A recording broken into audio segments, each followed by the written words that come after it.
On the floor, I've been joined by some members who agree and have been working hard on this issue back home, getting the word out in their states, and also have co-sponsored this legislation and have joined us to talk a little bit about this issue from their perspective. Congressman Cicilline from Rhode Island was here first, and I am pleased to yield to my neighbor from Rhode Island. Thank you, sir, for joining us here this evening. Thank you. I thank the gentleman from Connecticut for his extraordinary leadership on this issue, which is important to Rhode Island, but really important to students all across our country. And I think one of the things that has struck me during this debate about this issue in the last several weeks as we've tried to bring attention to this issue is that this is really a moment in the history of our country where we need to recognize, maybe more than any time, at least in my lifetime, the urgency of investing in education and in ensuring that young people have access to a quality education. And the idea that we're in a position to prevent interest rates from doubling for those who are benefiting from Stafford student loans, and that this Congress seems poised not to do anything about it, to me is, as you said, unconscionable. And there was a report that was done recently, the Georgetown University Center on Education and the Workforce, and they found that over the period from 2008 to 2018, about 47 million job openings will be created. And of that, more than 30 million of these jobs will require at least some level of post-secondary education. So this is the reality for our country, that we have got to realize that if we're going to create jobs and be sure that we have young people who have the skills necessary to fill those jobs in this new knowledge economy of the 21st century, we have to make it easier for people to access higher education, not more difficult. And Congress wisely cut the rate in half from 6.8% to 3.4%.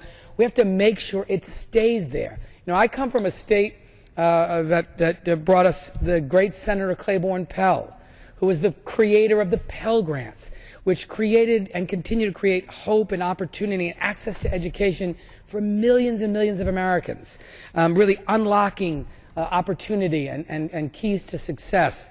We all understand that not only the student benefits from that education, but we all benefit. The community benefits when we have a well-educated group of young people that are making new discoveries, that are finding cures for diseases, that are inventing new products, that are building productive lives to support themselves and their families. And this is a moment when we have to be sure that we're protecting families from the consequences of this kind of interest rate increase, doubling, as you just said, Representative. The United States Public Interest Research Group says that without congressional action, borrowers who have taken out the maximum $23,000 in subsidized student loans will see their interest balloon to an additional $5,200 over a 10-year repayment and $11,300 over a 20-year repayment.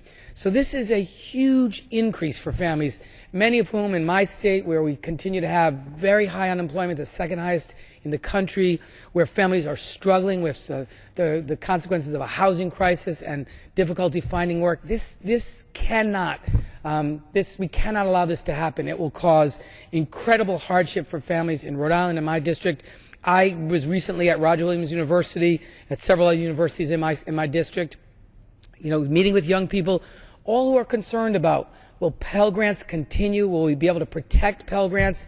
And what's going to happen when they graduate and have student loans? Are these kinds of interest rates going to be in existence then, which are just not affordable to young people? And the idea that we have 73 days, this is a moment when we can demonstrate we can get something done. My friends on the other side of the aisle don't seem interested in addressing this issue, which for Rhode Islanders, and I know you recently had an event in Connecticut, and I know many of our colleagues around the country are doing this.